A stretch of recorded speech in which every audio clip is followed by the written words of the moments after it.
Oh, you're not there. This would have been avoided. Just gonna put it out there. Okay, you sent a conflicting message that confused me. I did. This is my fault? No, listen. I Okay. came on here and I was ringing to get into the show and you weren't answering. And when all you did was text me 3 men. 3 minutes. Right, because it was 11:57 p.m. and you were not on my screen yet. You weren't answering my call, and I thought you meant you needed 3 minutes, so that's why I was being chill. I'm like, oh, okay, something came up. Tim needs 3 minutes, so I didn't say anything. And then you said 2 minutes, so I thought I read that as you need 2 more minutes. I'm like, oh gosh, we're getting so close, but I was just waiting.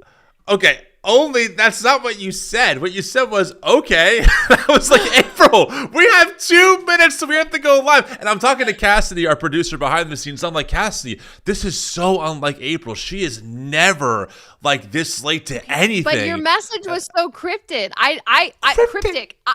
You said 3 minutes. Okay, and listen, it was ringing. My end, granted, I know technology problems happen, but on my end, it said ringing. It said ringing, and you were not answering. You know and what? All I got from you was 3 minutes. So I just assumed, oh, Tim's not answering because he needs 3 minutes. Let's go to the chat for this. All right. Let's see. We'll do 2 different emojis. We will do a thumbs up if April interpreted the text correctly. My 3 men before, or thumbs down if I'm right. Because think about this for a second, right? It's 11:57 a.m. Right, a.m. And I don't see you on my screen. I know that it's ringing on your end, but on my end I have nothing. So I text you 3 men, as in like, we're 3 minutes away from the show, and you say okay. I'm like, okay, all right. I guess like keep I'm waiting. here waiting. Okay. Listen, this is just one of those like fraud protection situations because you obviously didn't get the ringing coming through. And so thinking 3 minutes, like obviously I know 3 minutes till show, but on my end it was ringing, but obviously it wasn't going through. So like next time be like, hey, 3 minutes, where are you? Then I know, oh, it's on my end. Okay, so let me try to understand this correctly. On top of producing this entire show, 3 different screens up, getting all my stuff prepped, I also have to text you a full thought out paragraph. I was here though. So let's see. Tandy Man says, listen to women. I mean, I can't really respond to that besides yes. So I guess I automatically lose. Checkmate. Believe women. And then, okay, I do have one supporter from Cinders. I support Tim. Thank you. And that's a woman. Thank you, Cinders, for your support. Wow. I appreciate it. So, anyway, friends, welcome into the Tim and April show. I am Tim Whitaker. I'm April Ajoy. We're so off our rhythm. Listen, Cassidy said, and our producer Cassidy said 84% of our poll is voting April right. We all know who's the front runner in this show. It's not... very cryptic. More details are needed. Thank you. Here's how I feel, April. I feel like if this show ever changed and I left, the show would be fine. It might even grow. But if you left, this show would be toast. It'd be toast. Well. No, well, that is a very fine thing to say, but I disagree because you do run the technical stuff. There was a split moment where I thought I might have to run it today, right. And if someone saw like the level of panic in my eyes, I was like, I'll get through it. I was practicing. I was like, I don't know how this will work, but we'll do it. So we're a good team. Yeah, we are. We could work on communication maybe 3 minutes before the show. Well, yeah, this is a lot behind the scenes, but usually we're on like 15 minutes ahead of time. Every now and then we get down to 10 minutes sometimes before we hop back on. But 3, I was telling Cassidy, like, I hope she's okay. Also, the reason why April might have been alone today is because my wife, Sarah, might have a kidney stone.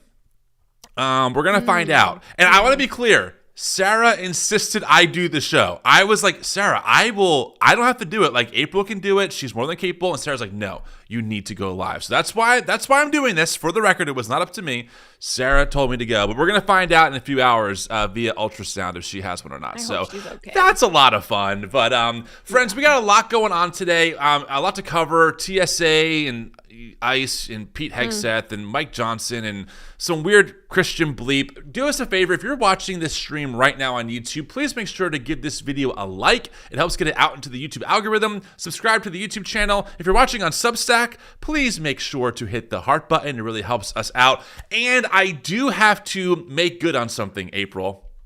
I have to make good on a super chat. Okay? I do. Our friend Tandy Man sent us a $50 super chat last week, 2 weeks ago, super chat, and said, I want to see Tim drumming in a mohawk. Now, Tandy Man, I'm going to be honest with you, okay? My mohawk days are tragically very, very far behind me now. I'm 37. And back in those days, technology and iPhones were not readily available. I did find a clip on YouTube of my old band doing a stripped-down acoustic performance where I do have a mohawk / rat tail going on. And so I'm not sure how much of the video we should play, maybe a minute because it's a long song. But good news, April, this will not be copyright struck because I own the rights to this song. So no issue about getting demonetized. So here is, this is so crazy. I'm even sharing. Oh, you're not there again. Hold on. Let me get you back on. This is Rude. So crazy that I'm sharing my band from literally, God. Oh, is it 20 years ago? Oh my God, it's 2 decades ago. So 2006? Just about, maybe a little bit after that. Like I was maybe 19 or 20. So my band's name was called Red Sea Affair. I will be fully transparent with all of you. I am still very proud of the music that we made. I think it's still on iTunes. You can check it out. I'm very proud, but this is a stripped down performance, so you can't judge us by this version. But there's me in the background. This is low quality, friends. HD wasn't a thing. Here's a little bit of yours truly in a rat tail playing acoustic drums in a coffee shop. Gosh, the hair and the graphic tees are so 2000s coded. That hair. Oh yeah. There we go. A little bit.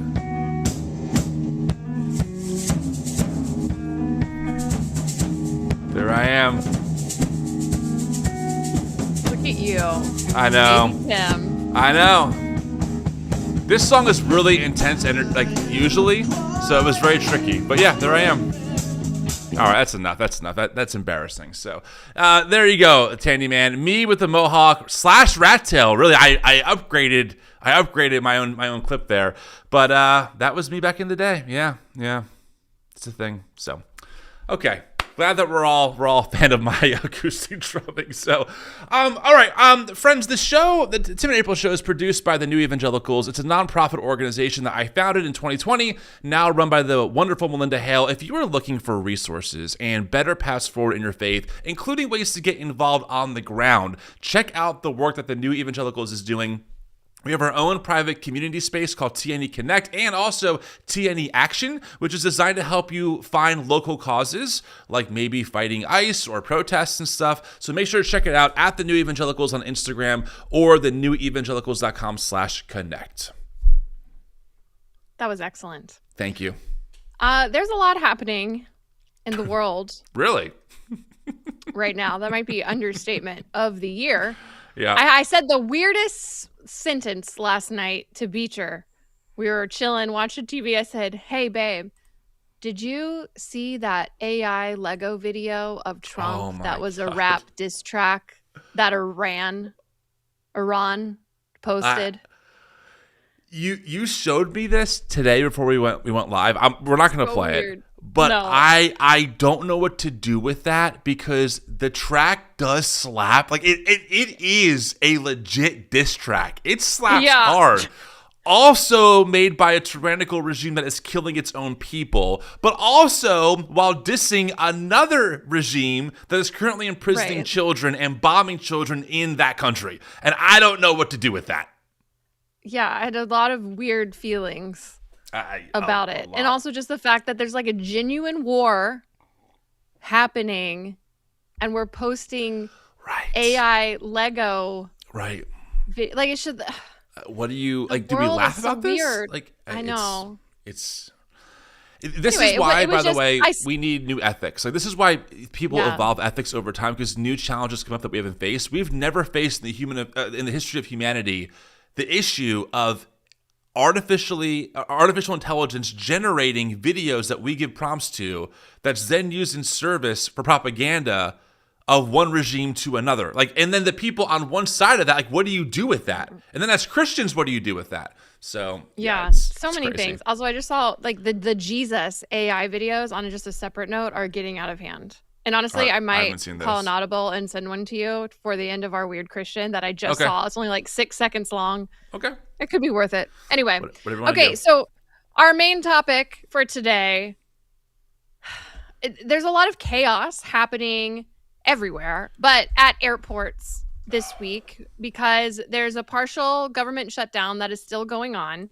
And just for some context, the shutdown is overfunding DHS, which is basically funding ICE. Like, what is going on here? Because I hear bits and pieces, and I'm like, I don't get it. Like, why aren't TSA agents being paid, and why are ICE agents going there instead?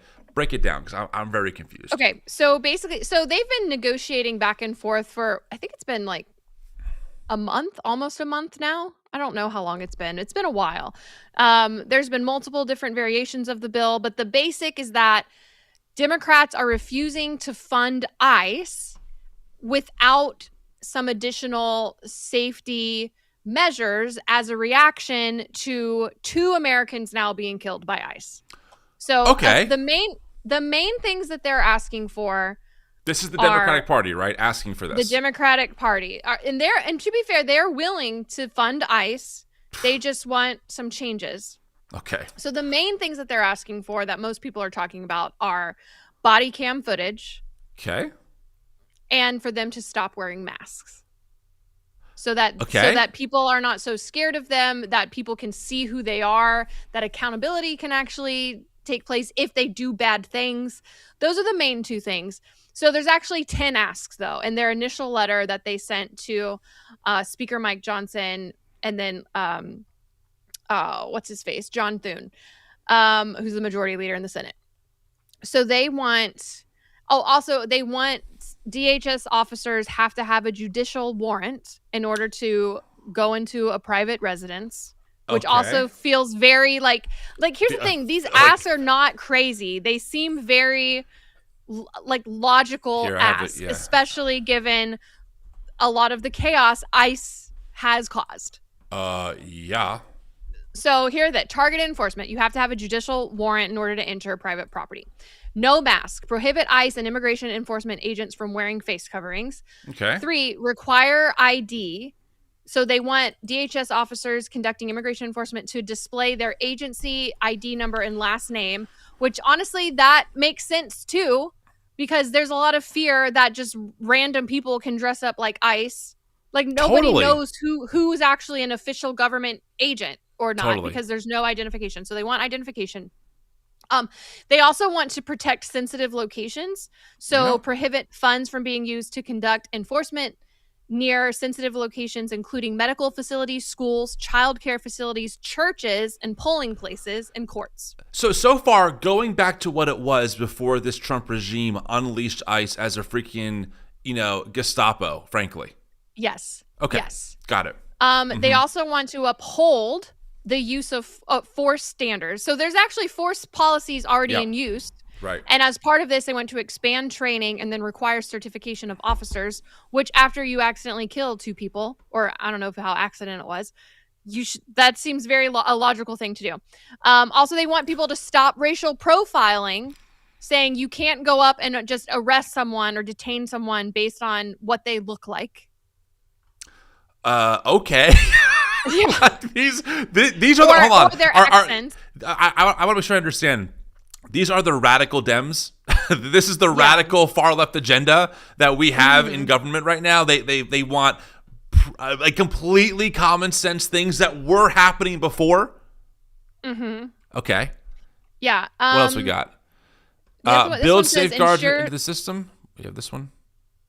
Yeah. So that's like the detaining centers, just to make sure that they are upholding basic detention standards. So people aren't being tortured or starved. Well, have you been following what's been happening in the Dilley Detention Center with the kids? It is evil. There's a lawyer who did an interview on MS Now. I just watched it for a different video. And the lawyer who's representing clients, there's a family in there who's been in detention for 9 months when the law is only 20 days for children. One of the 5-year-old twins, this is heartbreaking, has 13 cavities and has not gotten adequate dental care. There are worms in the food. Like, I don't think, you know how like people, April, how we look back and we go, wow, how did we in America create Japanese internment camps? How did we tolerate segregation? This is how. Right. Like, this is how. This is happening right now. Right now in this country, there are children that are locked up. First off, which already is heinous for any reason. Locking up children is bad. And on top of that, they can't get adequate medical care. They can't get adequate education. They're not getting adequate food. We have reports of babies not being able to eat because the water is so dirty. Mothers won't mix it in with formula. I mean, again, this is like we are so far into fascism already that we're at the point now where the Democrats are asking for, like, literally just going back to the status quo, which was already bad, is now seen as a radical left position, according to MAGA. Think about that. I know. Oh my gosh. They also, the other thing they're asking for is that local, state, and jurisdictions are allowed to investigate and prosecute potential crimes and use of excessive force. Like if you saw in Minnesota, the FBI came in and told local enforcement that they were not allowed to investigate. Yep. So that's to ensure that basically the states that ICE is occupying, those states still have their rights to do their own investigations as needed. Okay. Body cameras we already mentioned, and then it says no paramilitary police, so regulate and standardize the type of uniforms and equipment DHS officers carry, which makes sense so that they're actually able to be identified as an ICE agent. Right. There have been stories of people pretending to be ICE agents robbing people blind because you don't really know when it's legit or not. Right. So that's what the Dems want. That's what the Dems want. Okay. It's really not that challenging. I think they're very decent asks. I would go so far as to even say, don't even think they are. Like that's just a factual statement. These are decent requests that are totally reasonable. They are so reasonable. Considering all of the terrible stories that have come out of the behavior of ICE and the abuse and the assaults and the killings that they've been involved in. Like, this seems very reasonable. Yes. So they've gone back and forth. And it's interesting, though. So ICE is still being funded currently. Even though technically DHS falls under this partial shutdown, ICE is still being funded during this because of the Big Beautiful Bill, where the Big Beautiful Bill provided $75 billion for ICE over 4 years. So they're able to continue their operations without this new budget bill because of the Big Beautiful Bill, which is also just a ridiculous amount of money for ICE. TSA, the reason why there's so many long lines is during this time, TSA agents at airports are not being funded. And so a lot of TSA agents are just not going to work because, one, they probably need to find jobs elsewhere. Because I don't think, so many people live paycheck to paycheck in this economy. Like, missing one paycheck can be so detrimental for a lot of people that live here. For sure. So some of them are not showing up to work because they're needing to find work elsewhere. And so you have a lot of long lines in bigger areas. And so Trump that is now sending in ICE agents to certain the larger airports that are experiencing the long waits. Like there's been people that have had to stand in line for 5 hours plus and have missed flights because the lines are so long. Like, it's truly causing just chaos if you're trying to travel. I'm traveling tomorrow to Minneapolis and I'm dreading it. I'm like, I can't even fathom it. So, I mean, look at this. These lines are crazy. They're crazy. Yeah, and I have heard from some people that have traveled that have been fine. Like if you're in a smaller airport, but it's still, I did check Philly lines today. Philly wasn't that bad this morning, so we'll see. Because my flight's at 6 a.m. tomorrow, which is a pretty peak time. So we'll see. So the latest that happened, I think it was either earlier this week or late last week. GOP, so Republican John Kennedy said this in an interview that Democrats and Republicans actually came to an agreement on a bipartisan bill to reopen the government, and they agreed on a budget, but they just took DHS out of it. They took ICE out of it, and they agreed that they would just basically continue to work out the ICE stuff separately so that TSA can be funded and the rest of the government can be funded. And Donald Trump shot it down. Yep. Here's a video of John. Is this John Kennedy? Yeah. Cruz and I came up with a plan. We said, look, it's a two-step process. The Democrats have offered to open up everything but ICE. Ted and I said, okay, let's accept their offer. And then at the same time, we would offer a bill for reconciliation where we don't need any Democratic votes to do whatever we wanted to do with ICE. And that way we're out of the shutdown and DHS is back open. We submitted that, Senator Thune submitted that to President Trump, as is his right. He said no deals with the Democrats. It would have worked. We could have had TSA paid by the end of the week, but the president said no deal. So can we just think about this for a second? This is Senator Kennedy is GOP. I mean, this dude is he's a MAGA dude. And they created, frankly, a workaround to get what they wanted anyway, which was to both fund TSA and get the government reopened, and they had a workaround to not have to work with Democrats in order to get DHS funded. They had an actual plan. But Trump said no quote-unquote deal. It wasn't even a deal. That's not a deal, by the way. A deal is compromise, so it already wasn't that. Trump said no deal with the Democrats and shut it down, which means that the president, the MAGA president, is responsible for why TSA is not getting paid. The MAGA president is the one responsible for why people are waiting in lines for hours sometimes in airports. Yep. And that's because he won't even accept what might even look like a deal, even though it's really not. That's how out of their minds the MAGA movement is, right? I don't know. I know. One last thing. Oh God, yeah. Sorry. Oh no, sorry. Go ahead. I just had one final thought that I think is important because you and I always bring this back to Christian nationalism, and I think that people often think, well, I don't get it. Like, why won't MAGA, even like try and find the common ground? Because most MAGA people out there are Christian nationalists. There's a very high correlation between both. And if you grew up in Christian nationalist environments, you're taught very early on that the word compromise is a 4-letter word. You don't compromise with the enemy, quote unquote. You don't compromise with people who are demonically possessed. So there's a direct connection between the fundamentalist evangelical world that April and I grew up in, teaching us early on that we don't compromise with the world, and those people now being in government and seeing the Democrats as evil and satanic, and therefore we can't ever compromise with them. That's the through line here, in my opinion.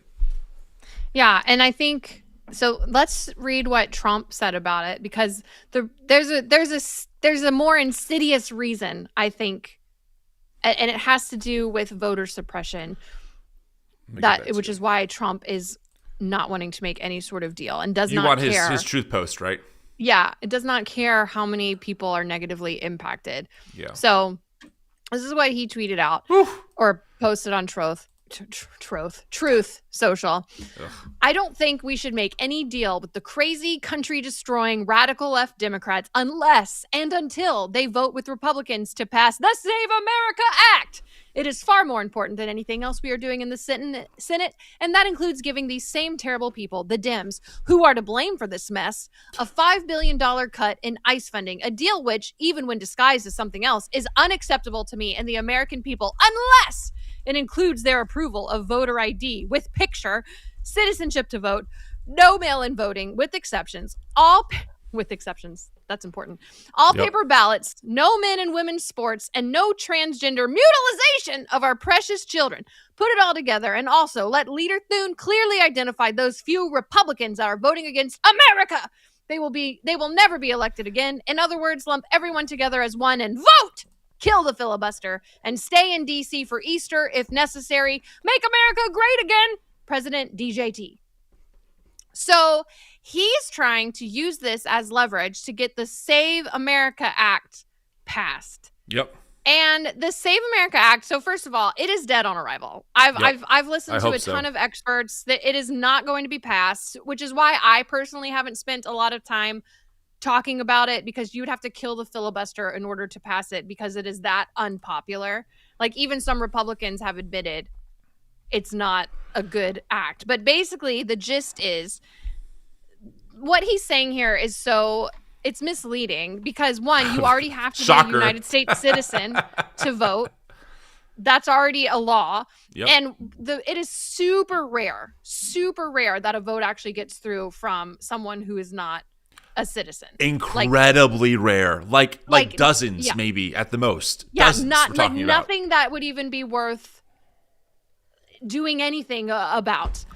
And then the voter ID with picture, they want you to have as not just your driver's license. You also have to have either a birth certificate or a passport. And a lot of Americans either don't have a passport, or they have their birth certificate. But if you are a woman who is married and changed your name, then your ID does not match your birth certificate, and you would not be able to vote under this act. So this is actually, it's a voter suppression for many reasons, but a lot of married women, so a lot of Republican women too, would have a hard time voting without having like additional proof. It just adds so many steps to be able to vote. Also, he says no mail-in voting. Donald Trump, this past week, there was a special election in his district, Mar-a-Lago, and Trump voted by mail, by the way. So I'm assuming that's what his with exceptions means. Right, his exceptions. The other big piece that's important about this that I think has gone underreported is that this bill, on top of all those things, April, would also require states to turn over their voter rolls to the DHS, to ICE, supposedly so it could compare state rolls with its own citizenship data. But this data has historically been filled with inaccuracies, and its use would likely lead to eligible voters being wrongfully booted from the rolls. So essentially, guys, to put it in a different way, the party that told you big government is the enemy, the party that told you the federal government has to be stopped and states' rights, now that they're in control of the federal government, are demanding through this bill that every state submit their voter rolls to the federal government. So that way the Department of Homeland Security can compare it to data that they have on their side. And if it doesn't match up, they can purge those voter rolls. So you think about how the Trump administration is currently in charge of the entire government, right? MAGA has the Supreme Court, they have the House, right? And they have the presidency. And we know that Trump and his team have been working feverishly to erode any safeguards between like the Department of Justice and the presidency, right? Because they want a place where Trump can get his tentacles out to other places to shape outcomes that he wants. And now what they're saying is, if this got passed, every state would give Trump and his regime their voter rolls, and they could purge them at any moment if it didn't add up to their data that they had on their end. Which, how can we even trust them? They're obviously liars. This would be a freaking disaster if it passed. A disaster. It would be a disaster, which is why it is something that we should be aware of, because I do think there are a lot of Republicans that want to do this because of voter, they feel at this point. Also in Mar-a-Lago, Trump's district, seat was flipped Democrat. Wow. Like, Democrats have been consistently flipping seats this whole year in special elections. The Republicans right now and Donald Trump are incredibly unpopular. So Trump is basically trying to gerrymander his way to a midterm victory because he is that unpopular. That is good news. It's a dramatic attempt to try to stay in power. Yes. And but I don't want to fearmonger because I really don't think it's going to pass. Well, I don't want to fearmonger. I'm with you. I think it will not pass. But I think the fear part should be that obviously they're trying to do whatever they can to maintain power, which is what we've been. April, you and I hate to sound like we told you so kind of people, but we've been doing this work for a lot of years, trying to warn people that these folks, if they get power, will not want to let go of that power. And they will erode any safeguard. They don't care about the Constitution if it's in their way. Whatever's in their way will be bulldozed. And this is one example. The fact that we even have this introduced as a potential bill that might be passed is already a huge red flag. And by the way, according to this article that went through the SAVE Act, speaking of non-citizens voting, earlier this year, after conducting a review of the state's voter rolls, Utah's top election officer, Lieutenant Governor Deidre Henderson, found only one single person registered to vote who was not a U.S. citizen. In the entire state of Utah, they found one person. That is how. And look, when you have tens of millions of people voting, of course there's going to be errors. Things are going to have. There's always margin of error, but 1 out of millions is pretty much a flawless record. Flawless. Yeah, it's crazy. Yeah. It's crazy. It is stupid. Have you ever seen this clip? I think this is worth pointing out because this is not like a new thing for Republicans or really for the conservative movement. Did you ever see the video of Paul Weyrich addressing the religious right gathering in Dallas in 1980 about voting? Have you ever seen this clip? I don't think so. Oh, watch this. This is like a really crazy clip. It's only about 40 seconds long. Paul Weyrich was one of the architects with Jerry Falwell behind the moral majority that kind of got the modern evangelical movement to where it is politically.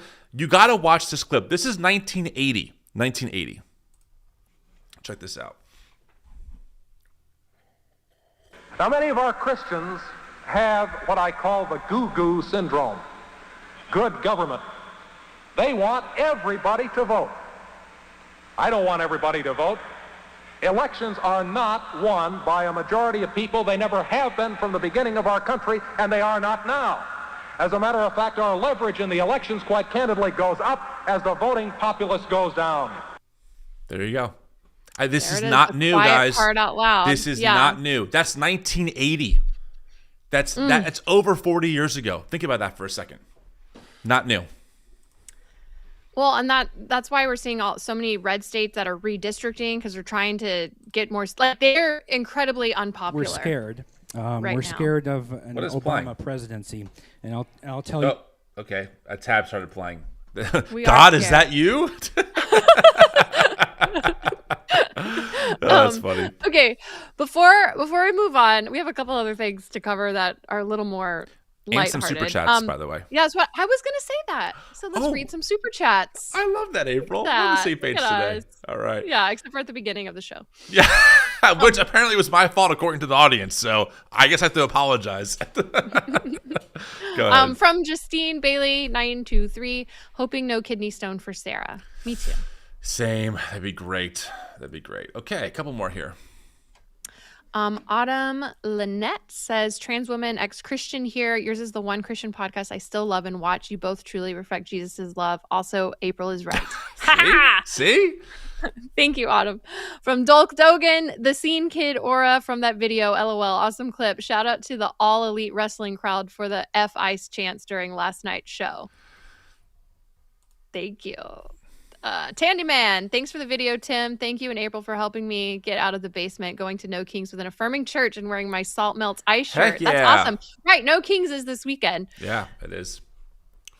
From Dolk Dogan, I missed the part in Revelation where the end times is started by an AI meme war. I mean, this is a weird timeline that we are in for sure. D. Smith says, please read caps properly, LOL. Red Sea Affairs on Spotify too. Only 2 monthly listeners. Let's change that. The song, my favorite song from my old band Red Sea Affair is the song called Plantation. It's my favorite song off of that album. It's 7 minutes long. It's one of my favorites. So there you go. All right. And last one.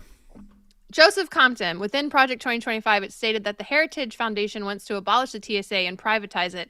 They want to privatize everything. Yes, Alden, who does our graphics, told us about this too. Yes. Yeah. yeah, Project 2025 is definitely unfolding before us, which is just great.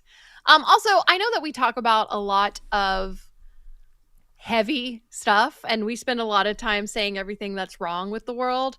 And so I'm sure some of you, like me, might want to be thinking about, well, what do we do? What are some solutions? How do we get involved?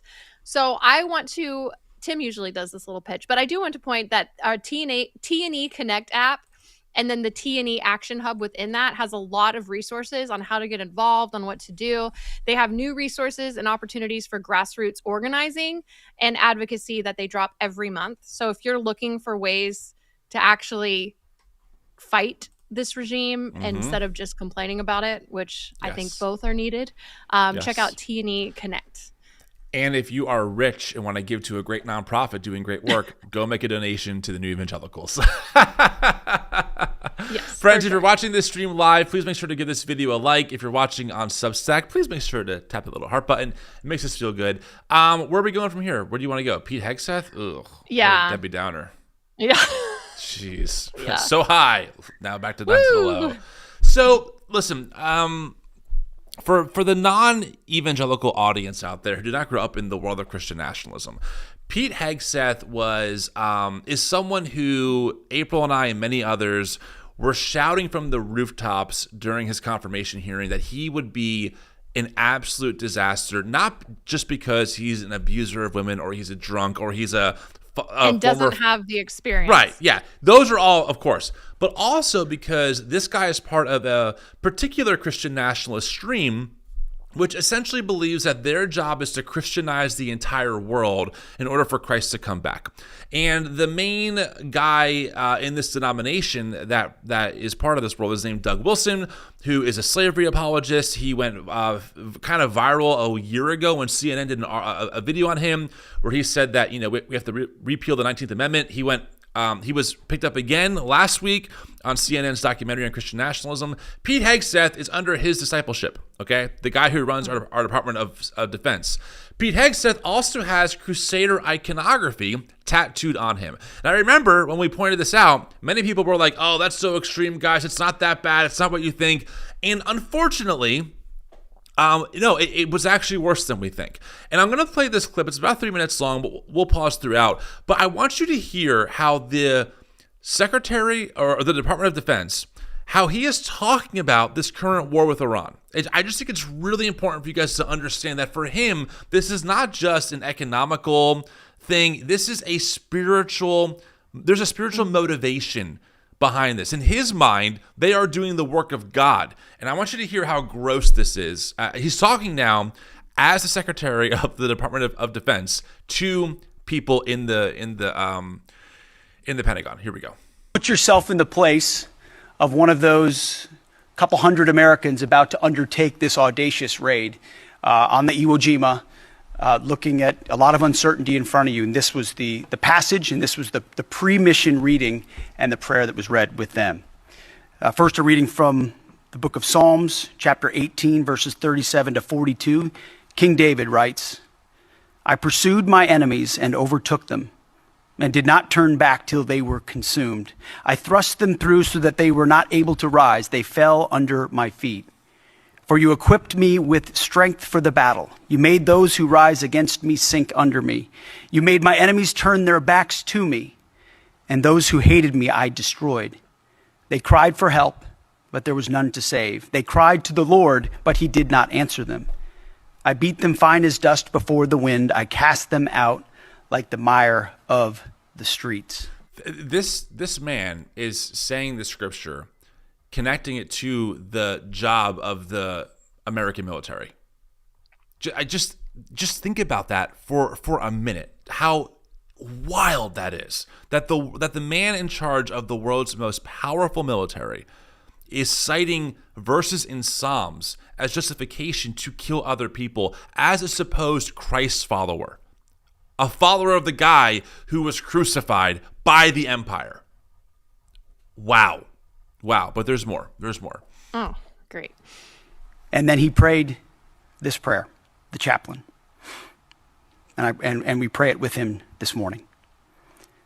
Almighty God, who trains our hands for war and our fingers for battle. Oh my God. You who stirred the nations from the north against Babylon of old, making her land a desolation where none dwell. Behold now the wicked who rise against your justice and the peace of the righteous. Snap the rod of the oppressor, frustrate the wicked plans, and break the teeth of the ungodly. By the blast of your anger, let the evil perish. Let their bulls go down to slaughter, for their day has come, the time of their punishment. Pour out your wrath upon those who plot vain things and blow them away like chaff before the wind. Grant this task force clear and righteous targets for violence. Surround them as a shield. Protect the innocent and blameless in their midst.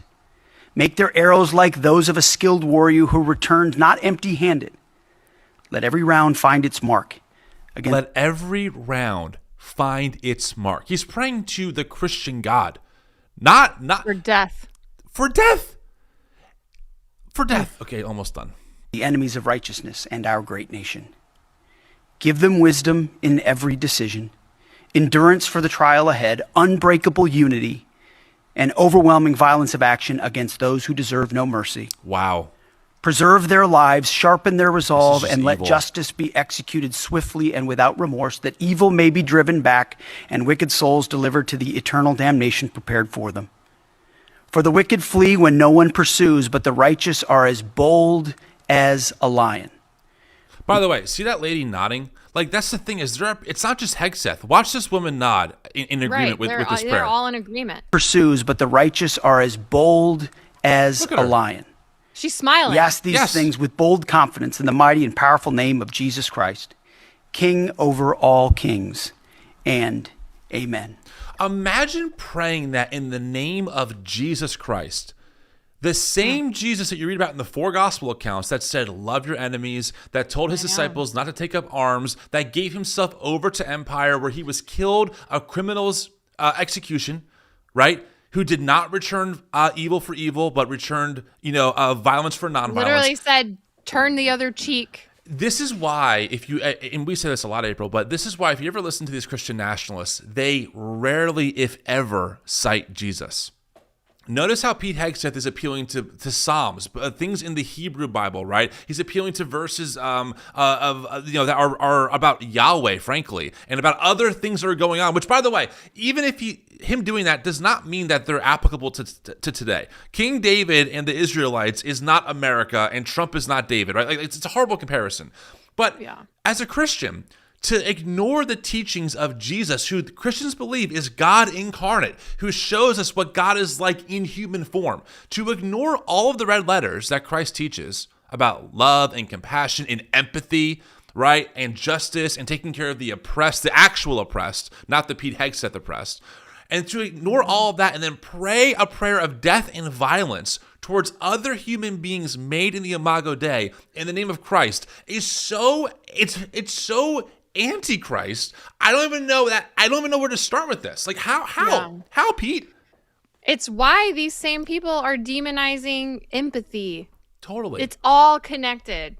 Like, in order to cheer on war and death and to literally pray for the death of your enemies, you have to squash empathy in your followers, in the people in your churches, in your congregates, in order to justify what you're doing, in order to gain support and agreement for that. And like, I don't want to be like, look, I don't want to be over the top negative, but the Democrats didn't ask Pete about his ties to religious extremism either. It's not like we have on the record all of his Democrats saying, "Hey, talk to me about Doug Wilson, your pastor who downplays slavery." They didn't say anything. And I hope to God, if we have a huge blue wave, I hope to God that the Democratic Party does not compromise 1 inch with these Christian fascists, because these people want to bring hell on earth to everyone who's not like them. They don't want to compromise. And unfortunately, when one side doesn't want to compromise at all and will lie and will spread propaganda and will kill people to do it, you have to create another alternative that says, okay, we'll work together as a big tent coalition, but we're not going to compromise with fascism. You can't do that. So I really hope, if we have the blue wave, that Democrats grow a freaking spine and actually stand up to MAGA and do not give an inch. I think they'll impeach Trump. I whatever it if takes, they get man. the House and Senate. I don't, and there's like so many angles to choose from to do it. My frustration is that I hate talking this extreme. Like in my personal life, I love compromise. I love working together. I love trying to find the common ground. I don't like talking like, some just hard line, like I'm not going to budge with my political opponents. It's not about that. It's about the fact that we have a Christo-fascist takeover of the Republican Party right now, and that group cannot be reasoned with. I'm not saying conservatives can't be. Mitt Romney would find compromise, okay? Even George Bush found compromise on certain things. MAGA is not going to do that. And this is the problem with, I use the example often of Gavin Newsom and Charlie Kirk. When Charlie Kirk went on Gavin Newsom's podcast, and Gavin Newsom threw our trans neighbors under the bus in the name of compromise and trying to find common ground. And what did Charlie Kirk do after the show? He sent an email out to all of his supporters saying that essentially he made Gavin Newsom concede on every major cultural war talking point, showing that we're moving the Democratic Party more to the right. So Charlie didn't see it as an act of good faith. Charlie saw it as an act of submission and an act of waving the white flag. It doesn't work. Giving up our trans neighbors and our migrant neighbors for compromise does not work, and you dehumanize people in the process. It just doesn't. Yeah. It just doesn't. I concur. Yeah. But I do think, though, I'm a little more of, I can definitely get depressed and pessimistic, but generally I try to stay a little more optimistic. And the fact that there are Republicans that were willing to compromise with Democrats on this budget bill, and Trump's the one that said no, like a lot of them are not stupid. Some of them are, but a lot of them are like, they know that Trump is losing popularity, and some of them are realizing, like, they're seeing the writing on the wall. Trump's not going to be in office forever. And we've seen glimpses of like Lindsey Graham and Mitch McConnell, which of course he's not running for office again. But like, we've seen glimpses of these people condemn Trump, like after the insurrection. A lot of them actually, you could see, oh, you do have a spine. You do have a conscience. They know right from wrong. And when the tide turns and the popularity goes against Trump, which it's currently in the process of happening, I do think you'll hopefully see some more sensible Republicans again. I mean, I'm never going to forgive them for what they did, but they just care about getting elected again.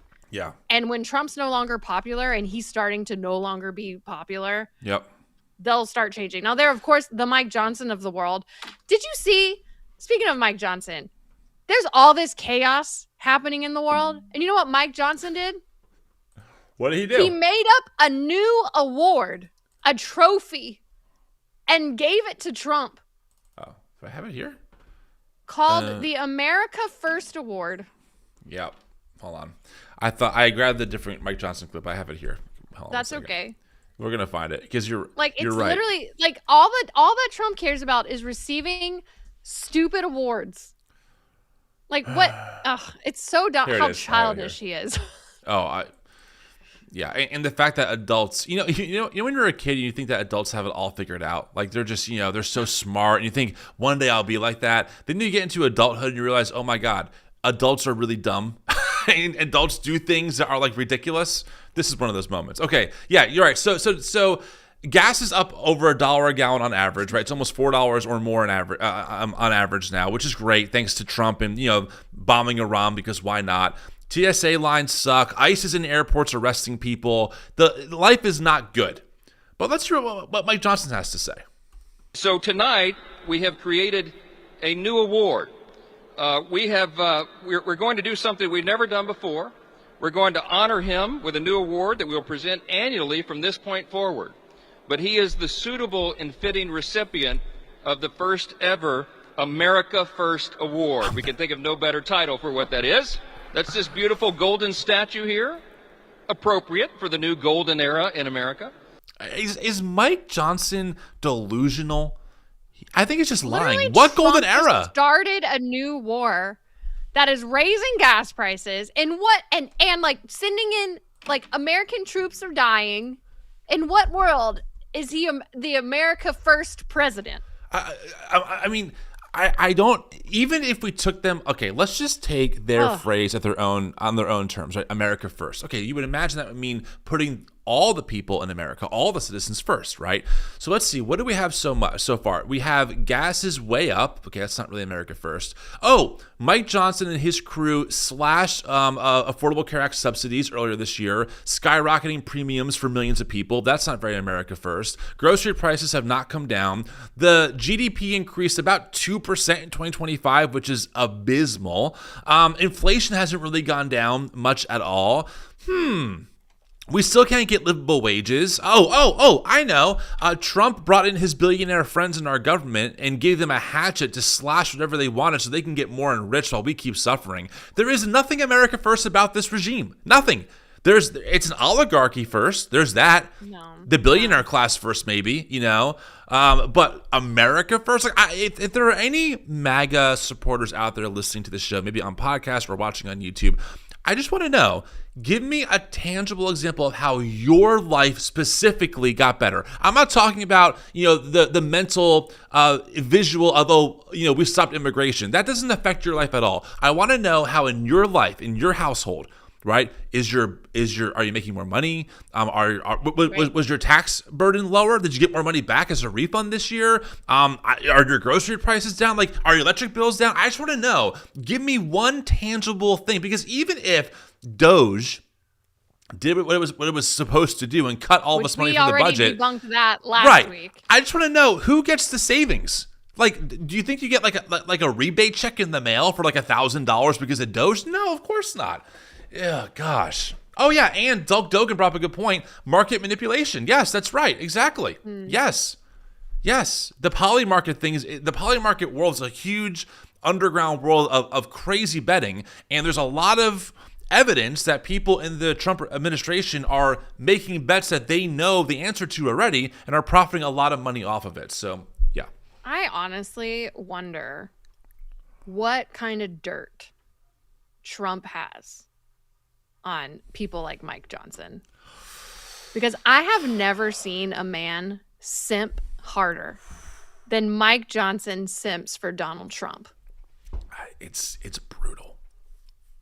Like, the amount of self-loathing he has to have to do and say some of the things he does in defense of Trump 24/7, and then literally just making up stupid trophies to, like, it is embarrassing for him.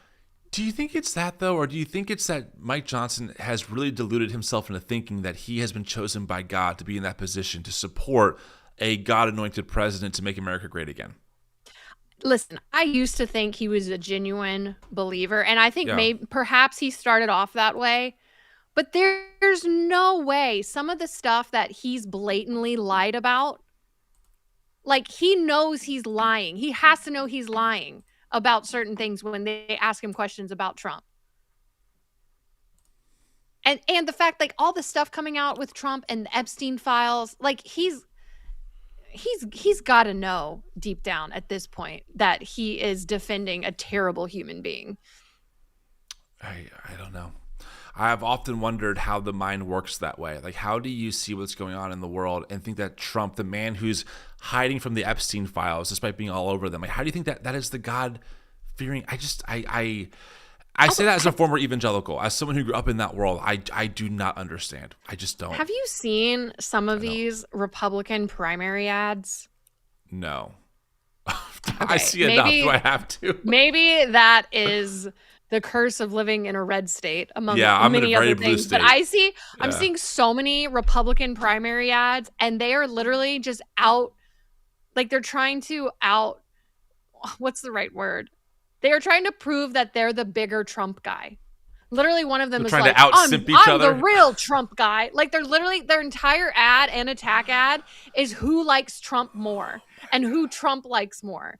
It is so embarrassing. Can't do it. It is, I can't do it. It's wild. No. Yeah. No. I'm the true Trump guy. No. Like, no. And no. What does Trump have on these people? Like, he's not cool. Jeez. Anyway. Yeah. Okay. Shall we get to our well, let's read a few more super chats. I think a couple came in. Yes, and please, friends, like this video if you're watching on the stream. I'm trying to download the video that you sent me that you want to do an audible of. Oh yeah. Let me do that first. I want you to blind react to it. Okay. Let me download it first real quick, just so I have it. Okay. All right. Yeah, super chats. I could do both things. Here we go. Last one is, I think we stopped. Is it here that we stopped? Joseph Compton? We haven't read that one. Cool. Joseph Compton said, "This is heresy, praying to God for death and no mercy." Agree. Agreed. Okay, next Thank one. you. Here you go. From Melanie in Lee, the things from the psalm that Hegseth applies to Iran, I would apply much of it to the Trump administration. Seriously. Mm-hmm. Dawson Ballard, George Soros told me to give you this. Aw. That's so nice. Thanks, Thanks, George. And then Melanie again said, "What did it profit the GOP to gain the White House, Supreme Court, and Congress and lose their soul?" I mean, who knows? True. Who knows? If there is an afterlife. They sometimes get Trump to post a Truth Social post about them saying, "You're a great guy." Like he did for Mike Levin last week when he was under the vicious attacks of being told he had a micro penis. The micro penis? That, I don't want to hear that word ever again. I have my life quota has been met for that. All right. You want to get to the final segment? Yes, let's do it. Weird Christian shit. I know what I'm in for here, April. This thumbnail is wow. There's a lot going on already. I saw someone post this on Threads and was just like, "If you don't have an emotional reaction to this, you're not human." And it was like hashtag God is love or Jesus is king or ripped. I don't know. He's white and ripped. For the audience on podcast, how do you even describe visuals is Jesus looking down at Earth. So you see like the planet Earth, and there's just bombs going off. Yeah, like they're in outer space, but there's bombs raining onto Earth from outer space, and Jesus is like behind Earth, but really big, and he's weeping, but he's also super white.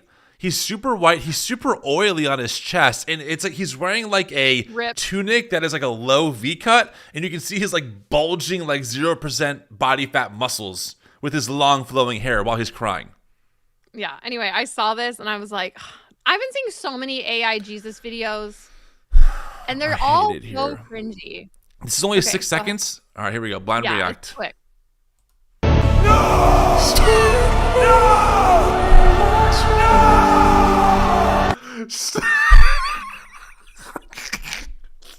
No, that did not. I had no, stop it. That has 4 million views No, on TikTok. it does not. It does. And a lot of people are like, "Amen. Wow, chills." Wait. What are y'all watching? Like, one more time. Giving you chills. First off, I didn't know it was going to be an animation. I thought this was just, that this was just like a cover. One more time.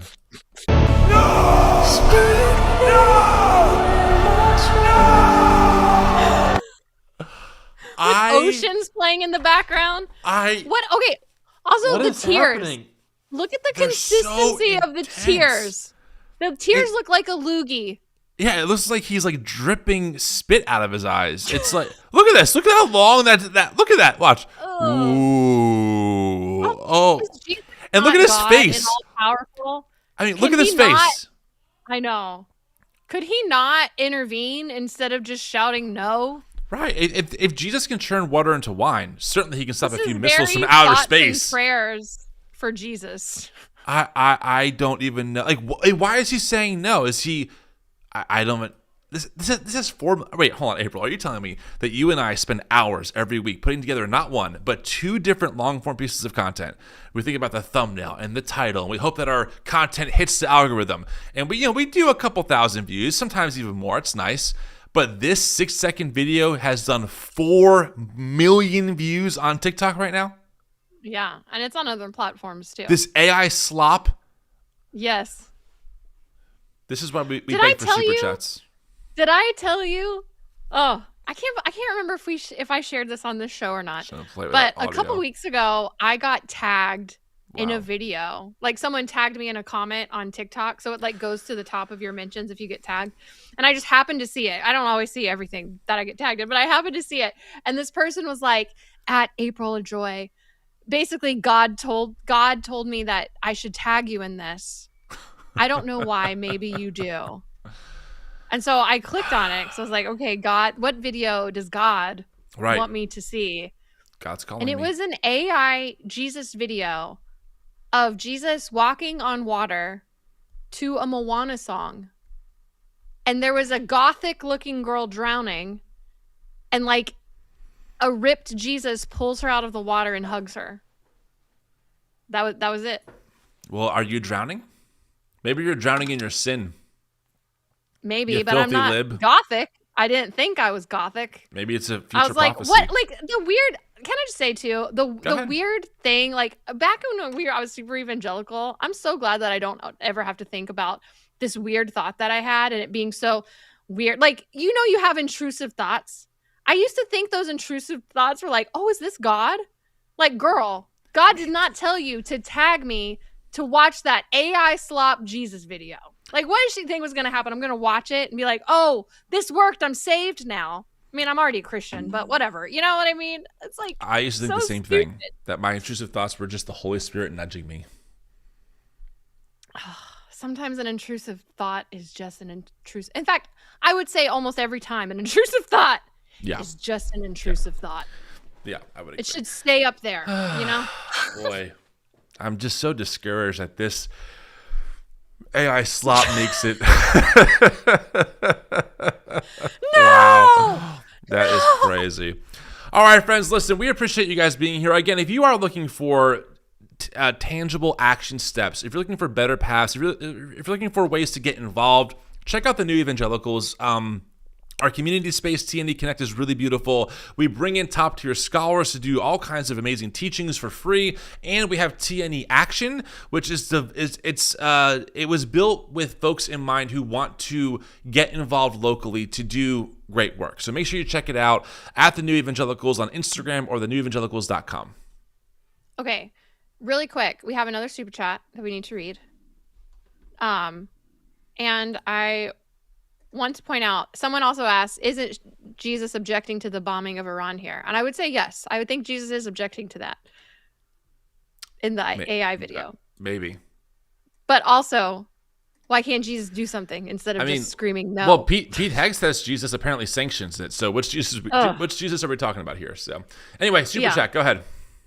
Joseph Compton said, I'm so sick of seeing white Jesus. Jesus isn't white. Second of all, this is beyond cringy. Amen. Agree. All of the above. Do we want to leave it, or can I read really quick the Shawn Feucht, Mike Winger drama? That's kind of like an insider deep cut. We can go over it, but you have to kind of explain what's going on because there's a lot of folks on Substack are going to have no clue. They're going to know. If you have questions about this, we just did a deep dive on Shawn Feucht, who's a worship leader touring with Russell Brand this past Tuesday on our YouTube and podcast that you can listen to. But as a quick little update to that, Shawn Feucht is being accused of mismanaging ministry funds. $250,000. One of his donors is suing him to get the money back. Yeah, and so a guy named Mike Winger and Julie Roys, who's kind of like a Christian journalist who calls out abuse in the church, they've been talking about it. So Shawn Feucht himself posts a screenshot, no name attached, a screenshot of a message he allegedly got that says, heads up, bro, just an FYI. I see Hindu extremists and Muslim radicals are now working with Julie Roys and Mike Winger's articles on you to target your house, your kids, and all the sensitive information they have tried to leak about you, praying for you with prayer hands. And then Shawn said with it, thanks so much, Mike and Julie. Don't know who you guys are working for, but it's definitely not the kingdom of God. So then Mike Winger, who's also has problematic theology and other things, but he's been going hard against some of these problematic people, which I can appreciate. He quote tweets Shawn and said, hey Shawn, quick question. These double check marks that are at the bottom of the message seem to indicate that you have taken a screenshot of a message you sent. Right. On WhatsApp, that's how you know that your message went through. It's the double check marks and they turn blue. Not one that was sent to you. Are you making stuff up? And then did you see the tweet below it? He followed it up. No. Let me see if I can find it real quick. I can grab it. Or if you can grab it. He followed it up and basically said that he could tell by the color of the prayer hands that Shawn basically tweaked the color scheme of it to make it not look like he sent the message. Hold on. I found. Okay. There's more drama. There's breaking news drama. Oh, there's more? Hold on. I'm going through. Oh, the community group, or the context, whatever. Mm-hmm. This message was sent from Shawn Feucht as evidenced by the double check mark. So he's been fact checked. I love this. Oh my gosh. Hold on, look underneath his click the one up top right there. There we go. And then scroll underneath it. There it is. And click that one. I can't read that though. It's too small. I'm gonna zoom in. Oh, okay. So then he said, actually, it even looks like you took a screenshot and realized it would show up as green, really obviously looking like a sent WhatsApp message. So you dropped down the saturation to the point where it was now colorless. Notice the praying hands, identical to WhatsApp praying hands, but colorless. Shawn, you're busted. So let's scroll back up and look at the color of those praying hands. Yeah, it's black and white. And look, if you're you can easily get rid of these two double check marks. You can use markup on your phone. It's gone in 2 seconds. Wow. And then Mike followed up here a little bit more. He's getting messages saying that's what's happening. See, but he did it to himself, making the point. Making the point. Hey, Mike, That's just hilarious. a heads up. Shawn Feucht is writing himself messages in WhatsApp and lying about you and them. But anyway, you snorted. I know, it's the little things. I've got to laugh about drama. these stupid things. We got to find humor somewhere. So, folks, thanks so much for being here. It really means the world. We go live every Thursday at 12 o'clock Eastern, and we drop a video on YouTube and on podcasts on Tuesday. So make sure that you're following us there. I think that's all we got for now, right? Anything else? No. Cool. Follow us on all the things. All the things. And on Instagram. And we have Tuesday episodes too. Yes. If you only watch us live, we have Tuesday episodes. We also post on YouTube and podcast. Did you hear me say that a second ago? I literally said that a second ago. Oh, well, I'm re-emphasizing. Thank you. I'm tired. I was reading comments. I got distracted. All right, friends. I'm Tim Whitaker. I'm April. Yeah. Oh, wait. I got to hit this stinger. I'm so out of sorts. Oh, my goodness.